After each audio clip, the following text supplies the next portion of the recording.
রিয়া দাঁড়াও দাঁড়াও, চলে যেও না, রিয়া দাঁড়াও।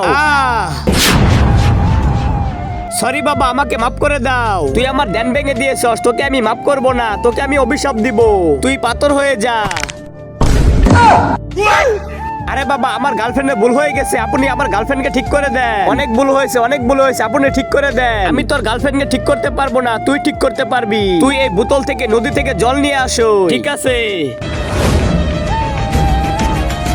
দাঁড়াও। হ্যাঁ, আমার অনুমতি ছাড়া এই নদী থেকে পানি নিতে পারবে না। তো কি হয়েছে, তোমার নদীতে কি পানি কম আছে? পানি দিব, তাহলে আমার প্রশ্নের উত্তর দাও। ঠিক আছে, বলো তাহলে, বলো আমি খাবার খাবো। তুমি কি দিবে, এক হাত এক পা নাকি তোমার ওই হাত? এটা কেমন প্রশ্ন, আমি কিচ্ছু দিব না, তাহলে আমি পানি দিব না। আব্বে, আমি পানি না নিয়ে গেলে আমার গার্লফ্রেন্ড ঠিক হবে না। তুমি আমার হাত নেও,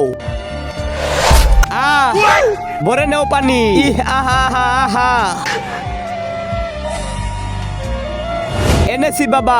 তার আগে আজকে দেখবো তুমি কি মন্দির ঘরটিকে বেশি ভালোবেসে থাকো নাকি আল্লাহর ঘরটিকে বেশি ভালোবেসে থাকো। যদি তুমি আল্লাহর ঘরটিকে বেশি ভালোবেসে থাকো তাহলে এই ভিডিওতে একটা লাইক দিয়ে চ্যানেলটি সাবস্ক্রাইব করে দিবে। আর যদি মন্দির ঘরটিকে ভালোবেসে থাকো তাহলে কিচ্ছু করার দরকার নেই, আর কমেন্টে লিখে দাও আই লাভ ইউ আল্লাহ।